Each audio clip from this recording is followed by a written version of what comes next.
নমস্কার বন্ধুরা, চুমকিস ইজি কুকিংয়ে তোমাদের সবাইকে স্বাগত জানিয়ে আজকে আবার একটা নতুন রেসিপি নিয়ে হাজির হয়ে গেছি। আর রেসিপিটা খুবই সুস্বাদু ও টেস্টি হবে। তো আশা করি ভিডিওটা ভালো লাগবে। ভিডিওটা শেষ অবধি দেখার তোমাদেরকে অনুরোধ করছি। আর ভিডিও যদি ভালো লাগে তো প্লিজ লাইক, শেয়ার ও সাবস্ক্রাইব করে আমার পাশে থেকো। আর একটা মিষ্টি একটা কমেন্ট করো, সেই কমেন্টের আশায় রইলাম। তো চলো ভিডিওটা শুরু করি। আর চলো তাহলে আমার কিচেনে। তো বন্ধুরা, আমি এখানে মটরশুঁটি নিয়ে নিয়েছি। এই রেসিপিটা বানানোর জন্য মেন মটরশুঁটিটাই লাগবে।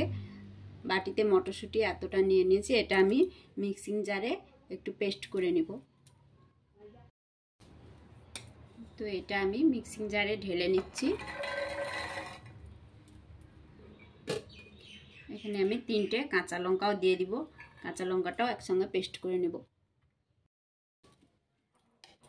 বন্ধুরা, এই যে আমার পেস্ট হয়ে গেছে, মটরশুঁটির পেস্টটা যে ঠিক এইরকম হবে। আর তোমরা যারা মিক্সিতে না করে শিলপাটায় করতে চাও তাহলে একটু ভাপিয়ে নিতে হবে। একটু ভাপিয়ে নিলে বাটতে সহজ হবে।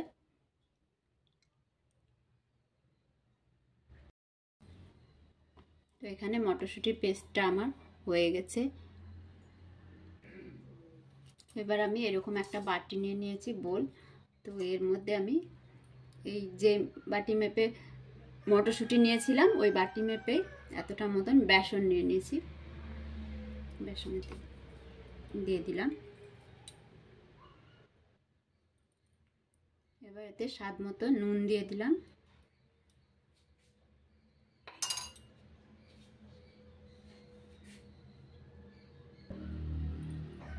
সামান্য হলুদ দিয়ে দিলাম। হলুদটা অপশনাল, নাও দেওয়া যাবে। আর এই যে 1 পিঞ্চ খাবার সোডা, সোডাটা নাও দিতে পারেন আপনারা। এবার এটাকে ভালোভাবে মিশিয়ে নিতে হবে।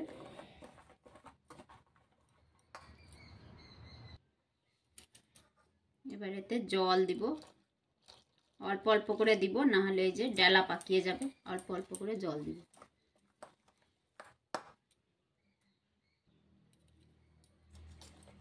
এইরকম পাতলা ব্যাটারটা হবে, দেখতে পাচ্ছেন।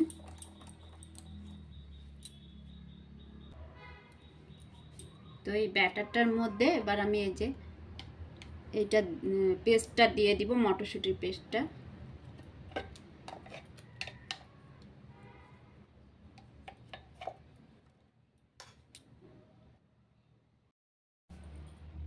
এই ব্যাটারটার মধ্যে এবার আমি 1 চামচ আদা বাটা দিয়ে দিব।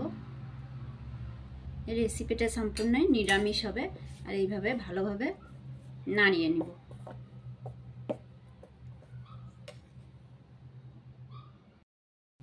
বন্ধুরা, আমি এখানে একটা কড়াই বসিয়ে দিচ্ছি। কড়াইতে অল্প সামান্য তেল দিয়েছি। আর তেলটা গরম হয়ে গেছে। তো আমি এখানে এই ব্যাটারটা দিয়ে দেব।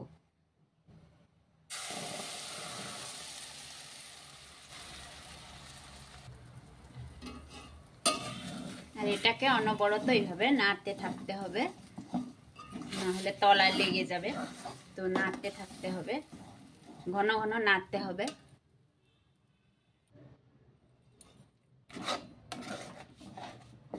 এটা নাড়তে থাকতে হবে। নাড়তে নাড়তে একটু টাইটনেস এসে যাবে, তখন এটা হয়ে যাবে।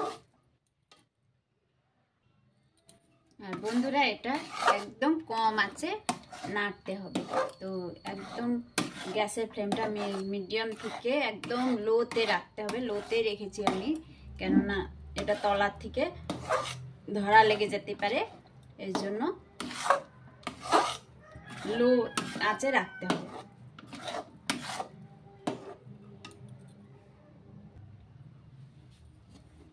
তো বন্ধুরা, লো ফ্লেমে একদম 5 থেকে 6 মিনিট এইভাবে নাড়তে নাড়তে যখন এটা টাইট হয়ে আসবে, এই যে খুন্তি থেকে পড়ে যাবে না, তখন খুন্তি থেকে পড়ে যাচ্ছে না দেখুন, তো তখন এটাকে অফ করতে হবে।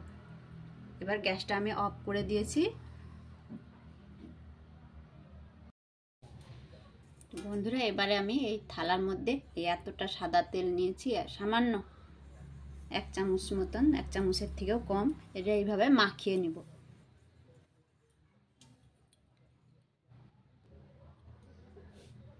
এবার তাতে আমি এই পেস্টটা দিয়ে দিব।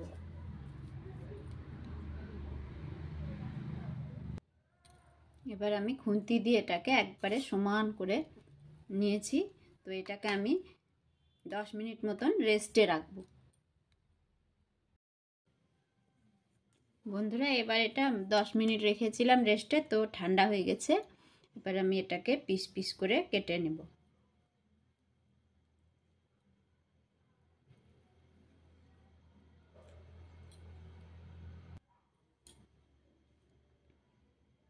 তো এইভাবে চৌকো চৌকো বরফির মতো কেটে নিব। দেখো একদম পিস পিস হয়েছে, আর কালারটা দেখো কত সুন্দর হয়েছে।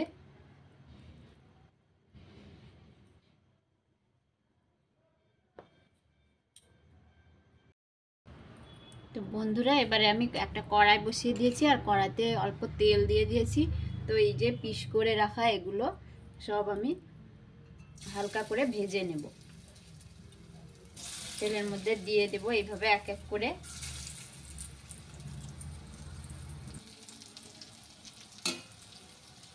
গ্যাসের ফ্লেমটা একবারে কম করে রেখে এইভাবে হালকা করে ভেজে নেব। এই যে লাল লাল হয়ে যাচ্ছে, এইভাবে হালকা করে ভেজে নেব।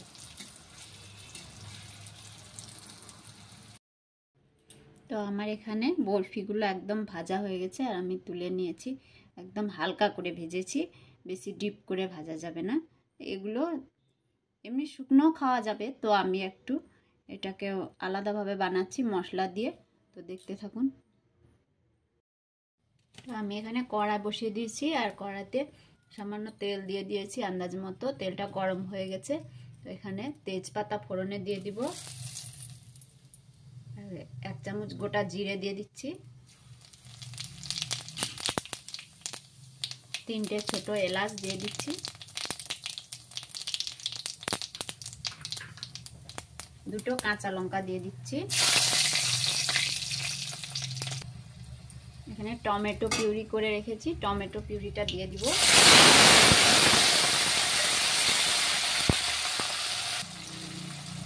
2 চামচ মতন আদা বাটা আছে, 2 চামচ মতন আদা বাটা দিয়ে দিচ্ছি।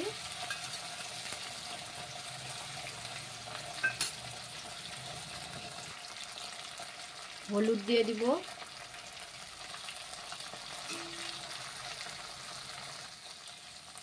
জিরে গুঁড়ো,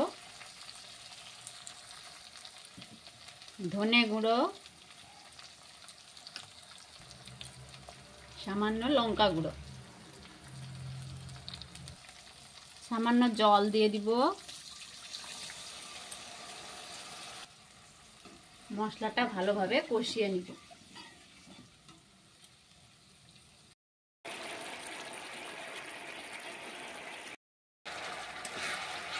বন্ধুরা মশলাটা কষানো হয়ে গেছে।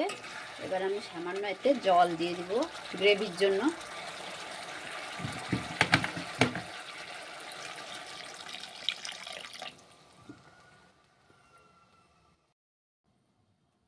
স্বাদ মতো নুন দিয়ে দেব।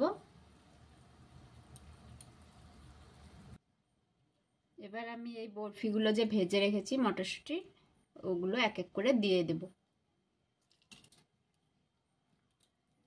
এভাবে আস্তে আস্তে করে ছেড়ে দেব।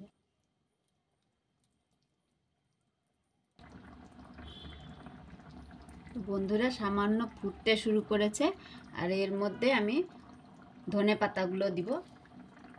বেশিক্ষণ ফুটানো যাবে না, যে খুব কম সময়ে এই রান্নাটা হয়ে যায়।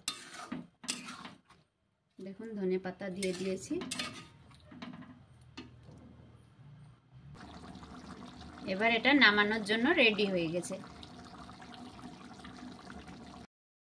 তো বন্ধুরা আমি এটা নামিয়ে নিয়েছি, আর এটা এবার পরিবেশন করার জন্য একদম রেডি হয়ে গেছে। আর তো যদি এই রেসিপিটা তোমাদের ভালো লাগে তো প্লিজ সাবস্ক্রাইব করে দিও। Thank you.